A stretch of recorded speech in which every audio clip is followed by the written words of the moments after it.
Remember when you were in school and you played the game Simon Says? Simon says jump and you jumped. Simon says sit down and you sat down.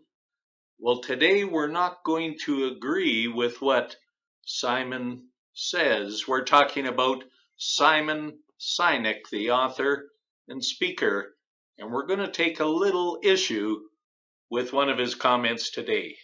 Stay tuned. This is Leadership Radio.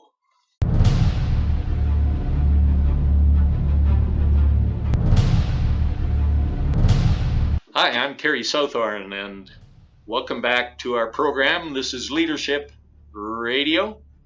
Get ready for another excursion into leadership excellence today. If you end up liking the video, you know what to do. So let's talk some leadership. Now, there are many excellent things that Simon Sinek says that I heartily agree with. But recently he made the statement that it's not a privilege, but a right. In fact, he said it's an absolute God-given right for people to love their work. And then he went on to bemoan the fact that so few people responded that they love their work when they were asked the question. Well, Simon, I'm going to have to disagree with you today, because I believe that loving your work is actually an inside job. And anytime we think that the problem is out there, that thought is the problem. Now, I know what Simon was doing. Simon was encouraging leaders, managers, employers to create an atmosphere where people will find it easy to love what they do. And I'm all in favor, believe me, of being that kind of leader. But to make it a right, I believe, is putting the emphasis in the wrong place. In fact, to add one more right to what's already an entitlement society and an entitlement generation, I think is actually a dangerous thing to do. You know, we've all been in workplaces where there'll be two people virtually working side by side. The one will be a very positive individual, has a smile for everyone, lots of enthusiasm. The other person constantly griping, dragging their feet, never has a good word for anybody.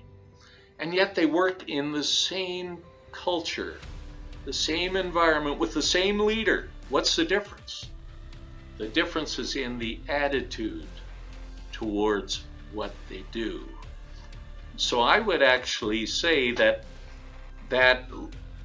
enjoying your work, loving your work, is not so much a privilege. It's not so much a right, but it's a duty.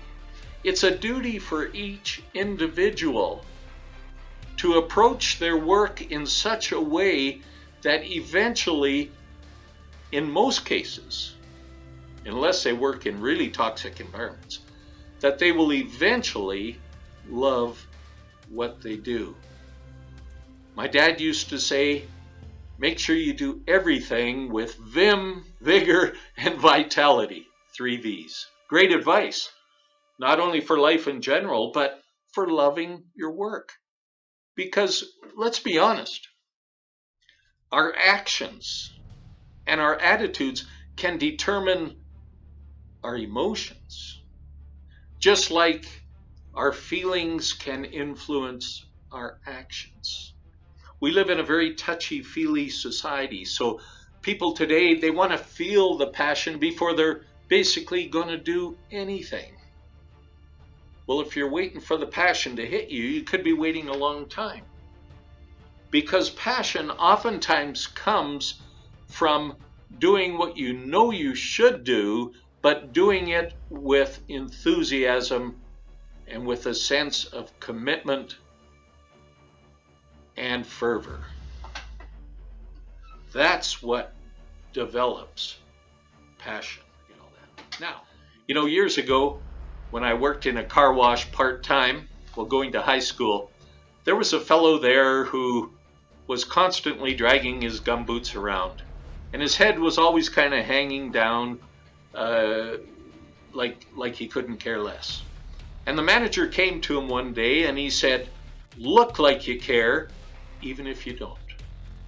Now, I'll agree that he likely shouldn't have said that in front of the rest of us, but I've often thought of that.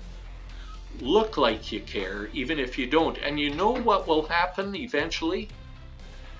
If you look like you care, you act like you care, it's not too far down the road, you actually will start to care. Because actions influence emotions, just like feelings influence actions.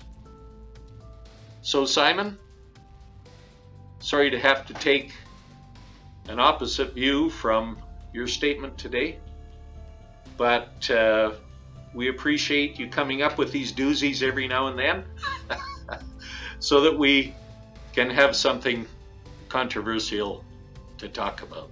So, this has been Leadership Radio. Remember, motivation, loving your work, is an inside job, and leadership makes all the difference when it makes a difference in you.